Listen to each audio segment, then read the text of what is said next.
मैं आपको European WC पढ़ा था, आप लोगों को अच्छे से समझ में आ गया होगा। आज हम नया वीक से 24 वीक है, उसमें हम आपको यूरिनल बेसिन के बारे में बताएंगे। आप ध्यान से सुनिएगा, कैसे कैसे हमें उसको लगाना है, कितनी हाइट पे लगाना है, इसका नाम क्या है, तो हम आपको बताते हैं। अभी ये क्या है, सबसे पहले हमारे जो होता है जो यूरिनल बेसिन, वो बाउल टाइप यूरिनल बेसिन होता है। कौन सा? Bowl type urinal basin. इसके दोनों तरफ इसमें लिखा गया, इस पे क्या है, ये कान बोले जाते हैं। जैसे इन कानों के अंदर दो होल होते हैं, उन होलों के द्वारा वाल के ऊपर टंगता है, इसलिए इसका नाम क्या है, वाल यूरिनल बेसिन फिटिंग प्रैक्टिस। ठीक है, इसको डीपीसी से 30 इंच की हाइट के ऊपर इसको लगाया जाता है। कितनी हाइट पे? 30 इंच की हाइट पे। इसके नीचे क्या क्या है, ये सोइल पाइप है, ये बाउल टाइप यूरिनल बेसिन है, ये इनलेट, जो पानी हम ऑटोमेटिक फ्लैशिंग सिस्टम से बह करके आएगा, वो कहाँ आएगा? यूरिनल के अंदर, जिससे यूरिनल के अंदर बदबू जो होगी वो बाहर निकल जाएगी पानी में बह करके। और इसकी हाइट ये जो है, ये कैनाल बना है, ये कैनाल है, ये डीपीसी है, ये डीपीसी के बीच में कैनाल दे दिया जाता है, जिसपे हम खड़े हो जाते हैं। उस स्टैंड से हमें कितनी हाइट करते हैं? 30 इंच, 30 इंच के ऊपर, ताकि आदमी आराम से खड़ा होकर के पेशाब कर सके। ये एक यूरिनल बेसिन पेशाब करने का एक बर्तन होता है। ठीक है, ये ब्रिटिश चाइना कने का बना होता है। इसके ऊपर हम जो लगाते हैं वो ऑटोमेटिक फ्लैशिंग सिस्टम लगाते हैं। क्या लगाते हैं? ऑटोमेटिक फ्लैशिंग सिस्टम, ताकि समय समय के ऊपर वो इसको साफ सफाई में इसका ध्यान रखे, ताकि कोई भी वहां जाए तो वहां पे बदबू ना आए। ठीक है, में उसके अंदर ऑटोमेटिक साइफन लगा होता है, ऑटोमेटिक साइफन लगा होता है, और एक इनलेट पॉइंट होता है। इनलेट के अंदर एक बालकोक लगा होता है। बालकोक क्या करता है, जब साइफन अपनी क्रिया करता है, उसके बाद में बालकोक ऑटोमेटिक अपना पानी, जैसे ही वो साइफन करेगा, उसके बाद बालकोक अपना कार्य स्टार्ट करता है। जैसे ही उसमें पानी भर जाता है उस लिमिट तक, कितनी 3 या 4 या 5 लीटर तक इसके अंदर पानी आता है। 5 लीटर तक पानी आने के बाद में ऑटोमेटिक साइफन हो जाता है वो। इसकी जगह पे आजकल नया युग है, तो उसके अंदर आजकल सेंसर लगाने लग गए हम लोग। सेंसर का क्या काम है? सेंसर का काम है, जैसे ही हम वहां पे बाथरूम करने जाएंगे, 2 कदम पीछे हटेंगे तो ऑटोमेटिक सेंसर अपना कार्य शुरू कर देता है। वो नई टेक्निक है, ये पुराना जमाना है, लेकिन ये सार्वजनिक स्थानों के ऊपर यही लगा होता है। आजकल तो क्या करते हैं, ऑटोमेटिक फ्लैशिंग सिस्टम ना लगा करके उसके ऊपर बाल लगा देते हैं, या तो पुशकॉक लगा देते हैं या बाल लगा देते हैं, लेकिन उसको हर आदमी कोई भी उसको खोलता नहीं है। इसलिए आजकल फ्लैशिंग सिस्टम जो ऑटोमेटिक है वही उसके साथ में सक्षम है। ठीक है, इसकी विधि और रिक्वायर्ड टूल्स और रॉ मटेरियल जो भी होगा हम आपको अभी बताने जा रहे हैं। ठीक है, वाल urinal basin fitting practice tools. हमें कौन से सामान की जरूरत होती है यूरिनल बेसिन को लगाने के लिए? चीजल, हैमर, इंची tape, plier, screwdriver, pipe wrench, pipe die, pipe vice, hand hexa, oil can, travel,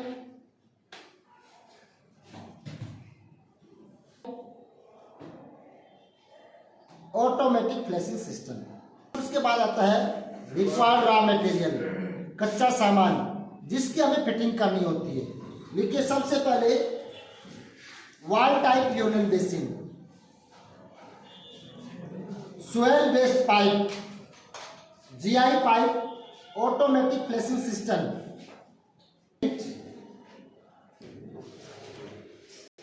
elbow, reel, screw, plastic की गिट्टियां, cement, Yamuna sand,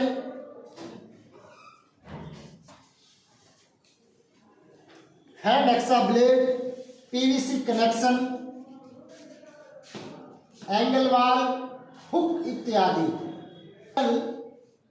fitting method, urinal basin fitting method. उसमें हमें क्या करना होगा, सबसे पहले जिस स्थान पर यूरिनल बेसिन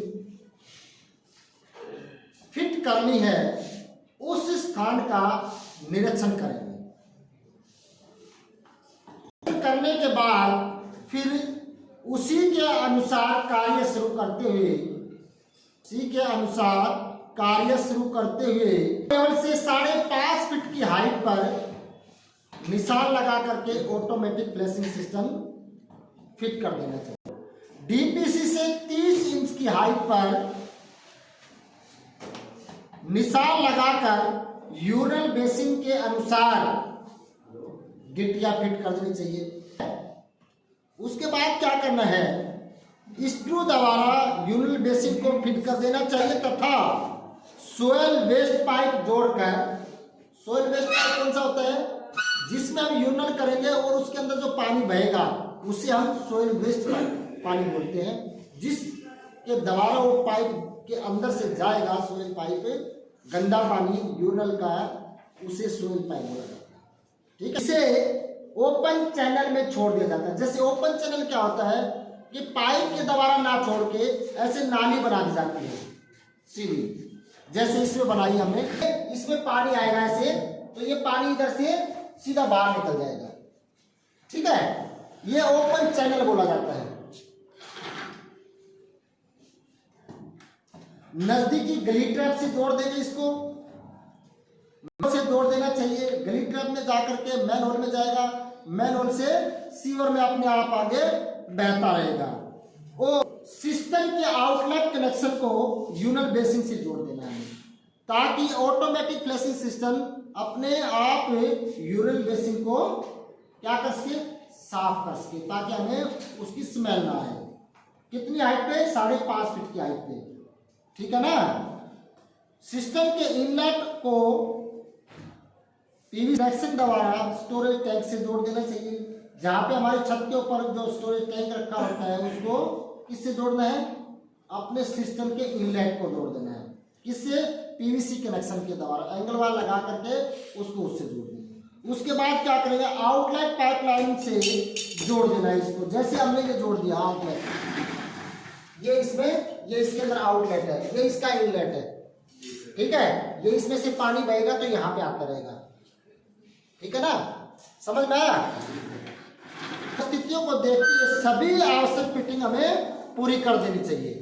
इसके बाद आती है सिस्टम को लगाने के लिए हमें क्या क्या सावधानी या प्रिकॉशन की जरूरत पड़ती है, उसका भी हमें विशेष ध्यान रखना है।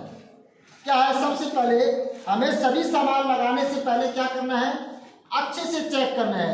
यूरिनल तो टूटा हुआ नहीं है, सिस्टम में साइफन तो टूटा हुआ नहीं है, कैसे पाइप या एल्बो तो टूटी हुई नहीं है, उसमें सुराग नहीं है। सबसे पहले कोई भी सामान लेंगे तो उसको क्या करना, अच्छे से हमें चेक करना है।